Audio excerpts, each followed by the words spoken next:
राधे राधे। जय श्री कृष्णा। जय माता दी। आप सभी भक्तों को माघ मास गुप्त नवरात्रि की हार्दिक शुभकामनाएं। आज माघ मास गुप्त नवरात्रि की अष्टमी तिथि है और अष्टमी तिथि के दिन माता बगलामुखी की पूजा की जाती है। आज दिनांक 5 फरवरी 2025 दिन बुधवार है। आज अष्टमी की तिथि के दिन माता बगलामुखी की पूजा करने का विधान है और पूजा के साथ साथ कथा का श्रवण करना बहुत ही महत्वपूर्ण माना जाता है।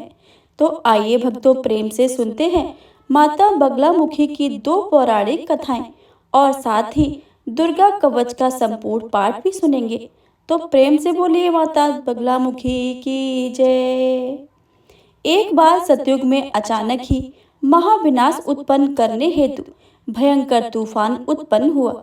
इसके कारण संपूर्ण विश्व नष्ट होने लगा और चारों ओर हाहाकार मच गया।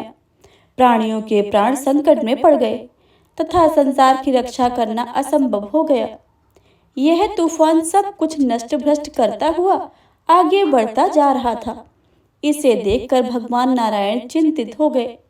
इस समस्या का हल न पाकर वह भगवान शिव को स्मरण करने लगे।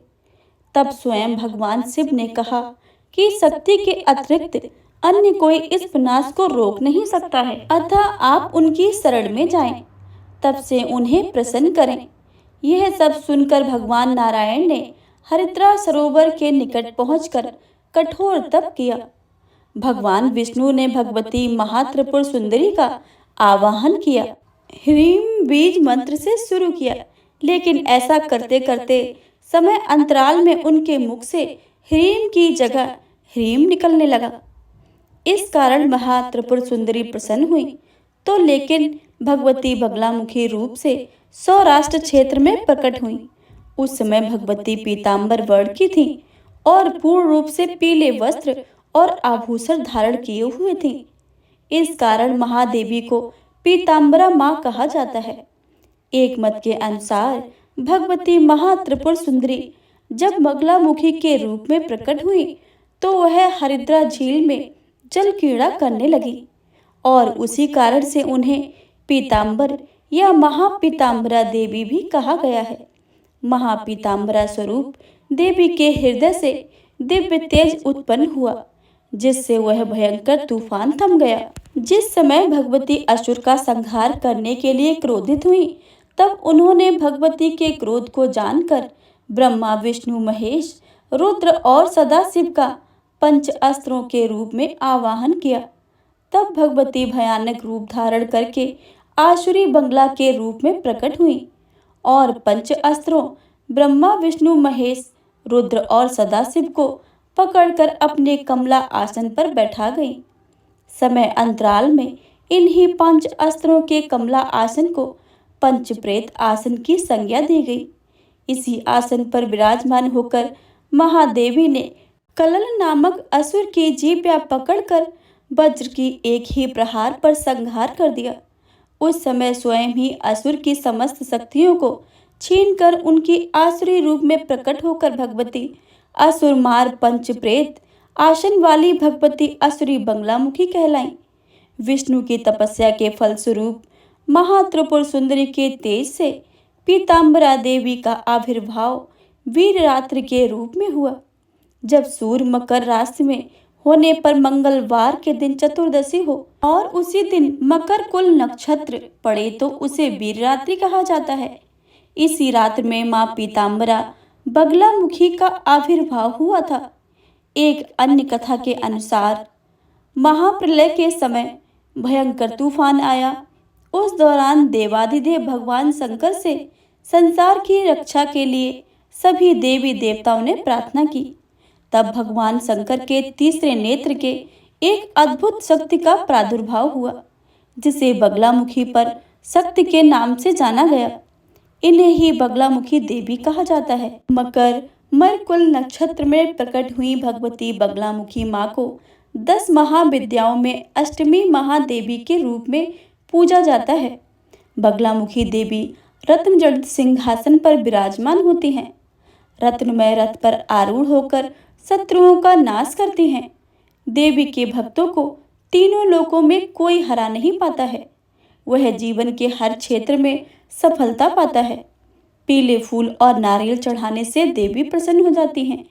देवी को पीली हल्दी के ढेर पर दीपदान करने व पीला वस्त्र चढ़ाने से बड़ी से बड़ी बाधा नष्ट हो जाती है। बगलामुखी देवी के मंत्रों से दुखों का नाश होता है। देवी बगलामुखी को वीररात्रि भी कहा जाता है, क्योंकि देवी स्वयं ब्रह्मास्त्र रूपिणी हैं। इनके शिव को महारुद्र कहा जाता है, इसीलिए देवी सिद्ध विद्या हैं। तांत्रिक इन्हें स्तवन का देवी मानते हैं। गृहस्थों के लिए समस्त प्रकार के संशयों का शमन करने वाली हैं। देवी राजयोग की देवी हैं। अस्ता शस्ता इनके अधीन है, इसलिए नेता भी इनकी शरण में आते हैं। देवी कल्याण की देवी हैं। इनको अन्याय पसंद नहीं है। यह न्याय की देवी हैं।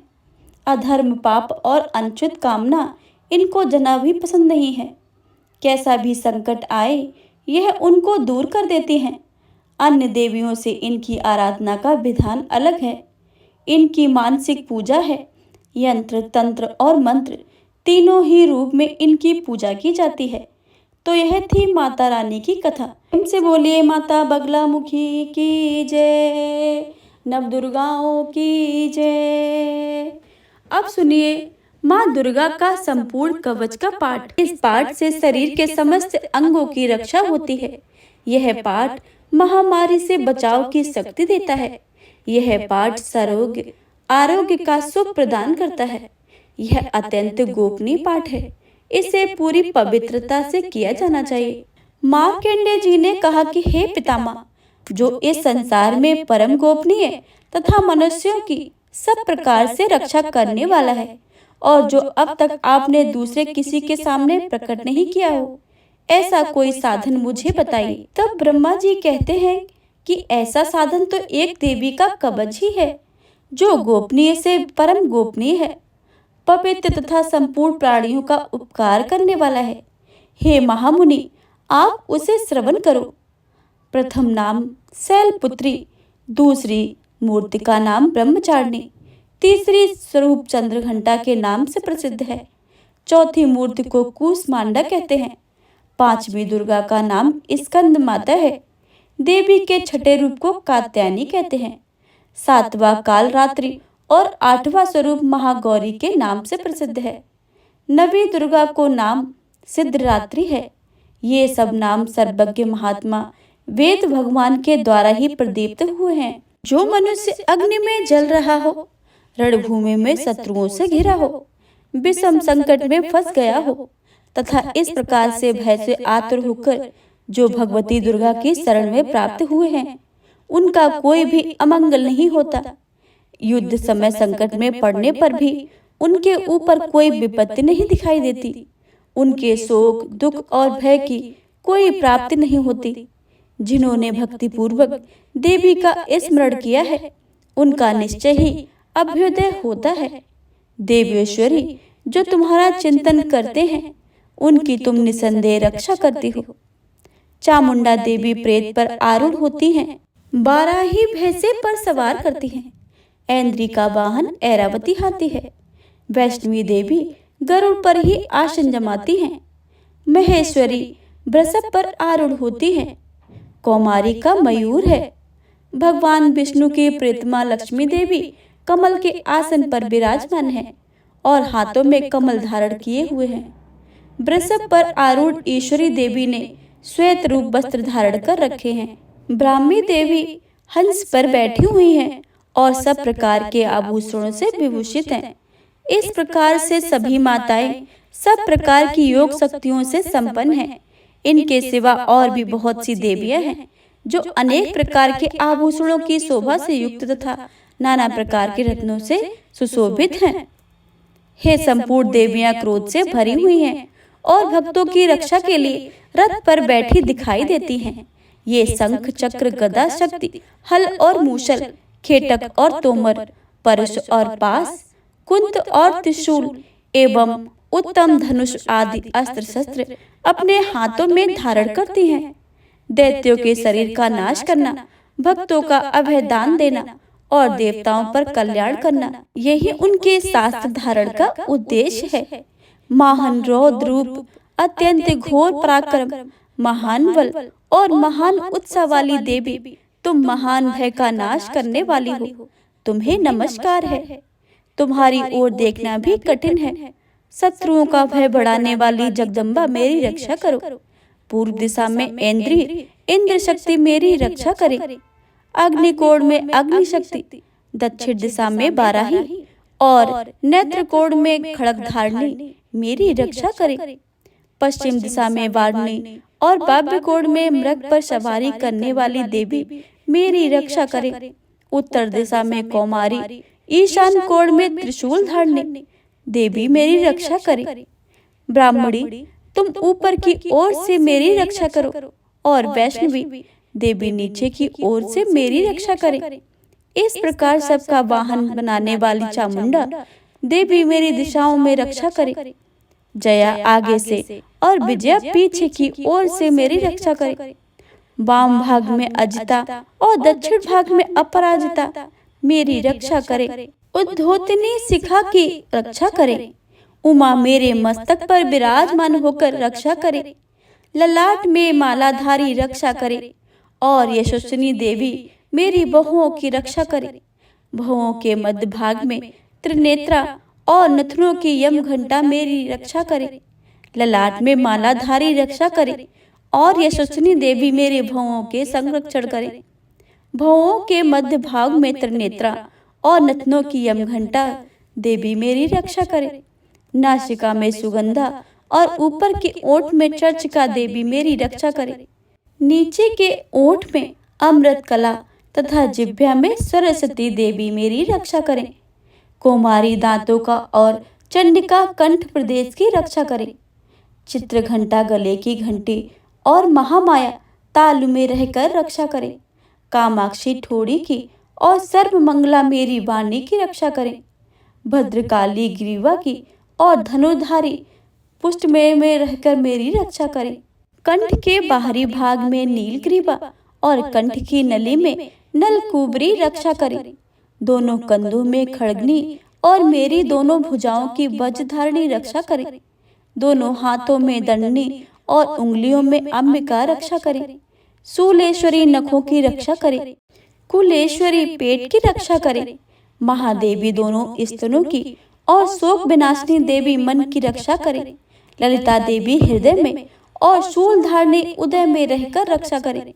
नाभि में कामिनी और गुहा भाग में गुहेश्वरी रक्षा करे। पूतना और कामिका लिंग की और महेश भाइनी गुदा की रक्षा करे। भगवती कटी भाग और विश्वधानी घुटनों की मेरी रक्षा करे। संपूर्ण कामनाओं को देने वाली महाबला देवी दोनों पिंडलियों की रक्षा करे। नरसिंह दोनों घिटियों की और तेजस्वी देने दोनों चरणों में पृष्ठभाग की रक्षा करे। श्री देवी पैरों की उंगलियों में और तलवासनी पैरों में तलुओं में रक्षा करे। अपनी दाढ़ों के कारण भयंकर दिखाई देने वाली दष्ट कराली देवी नखों और ऊर्ध्वकेशनी देवी केशों की रक्षा करे। रोमावलियों के छिद्रों में कोवेरी और त्वचा की बागेश्वरी देवी रक्षा करे। पार्वती देवी रक्त, मज्जा, वसा, मांस, हड्डी और मेद की रक्षा करे। आंतों की कालरात्रि और पित्त की भक्तेश्वरी देवी रक्षा करे। मूलाधार आदि कमल कोशों में पद्मावती देवी और कफ में चूड़ामणि देवी स्थित होकर मेरी रक्षा करे। नखों के तेज की ज्वालामुखी रक्षा करे और जिसका किसी भी अस्त्र से भेदन नहीं हो सकता, वह अभेदा देवी शरीर की समस्त सिद्धियों में रहकर मेरी रक्षा करे। ब्रह्माणी, आप मेरे वीर की रक्षा करें। छात्रेश्वरी, छाया की तथा धर्म धारणी देवी मेरे अहंकार, मन और बुद्धि की रक्षा करें। हाथ में ब्रज धारण करने वाली ब्रजहस्ता देवी मेरी रक्षा करे। अपान, व्यान, उदान और समान वायु की रक्षा करे। कल्याण से सुशोभित होने वाली देवी भगवती कल्याण शोभना मेरे प्राण की रक्षा करे। रस, रूप, गंध, शब्द और स्पर्श इन विषयों पर अनुभव करते समय योगिनी देवी मेरी रक्षा करें तथा सत्वगुण, रजोगुण और तमोगुण की रक्षा सदा नारायणी देवी करें। बाराही मेरी आयु की रक्षा करे, वैष्णवी धर्म की रक्षा करे, और चक्री चर्क धारण करने वाली देवी यश कीर्ति लक्ष्मी धन और विद्या की रक्षा करे। इंद्राणी आप मेरे गोत्र की रक्षा करे। चंडिके तुम मेरे पशुओं की रक्षा करो। महालक्ष्मी पुत्रों की रक्षा करे और भैरवी पत्नी की रक्षा करे। मेरे पद की सुपता और माघ का क्षेम करी रक्षा करे। राजा के दरबार में महालक्ष्मी रक्षा करे तथा सब योग और व्याप्त रहने वाली विजया देवी संपूर्ण भय से मेरी रक्षा करे। हे देवी, जो स्थान कवच में नहीं कहा गया है रक्षा से रहित है, वह सब तुम्हारे द्वारा सुरक्षित हो, क्योंकि तुम विजयशालिनी और पाप नाशनी हो।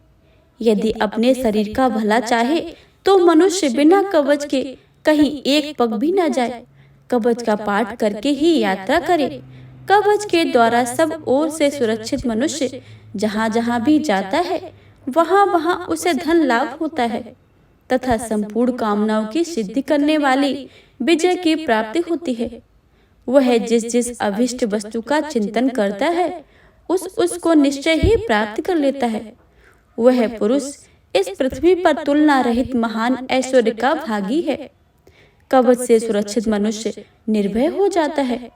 युद्ध में उसकी पराजय नहीं होती है तथा वह तीनों लोकों में पूजनीय होता है। देवी का यह कवच देवताओं के लिए भी दुर्लभ है। जो प्रतिदिन नियम पूर्वक तीनों संध्याओं के समय श्रद्धा के साथ इसका पाठ करते हैं उसे देवी कला प्राप्त होती है तथा वह तीनों लोकों में कभी भी पराजित नहीं होता है। इतना ही नहीं, वह अपमृत्यु होती है सो भी अधिक वर्षों तक जीवित होता है। मकरी, चेचक और कोढ़ आदि संपूर्ण व्याधियों से नष्ट हो जाते हैं। कनेर भाग, अफीम, धतूरे आदि का स्थावर विष, सांप और बिच्छू आदि काटने से जो चढ़ा हुआ है, जख्म विष तथा अफहीन और तेल के संयोग आदि से बनाने वाला कृत्रिम विष, ये सभी प्रकार के विष दूर हो जाते हैं। उनका कोई असर नहीं होता है।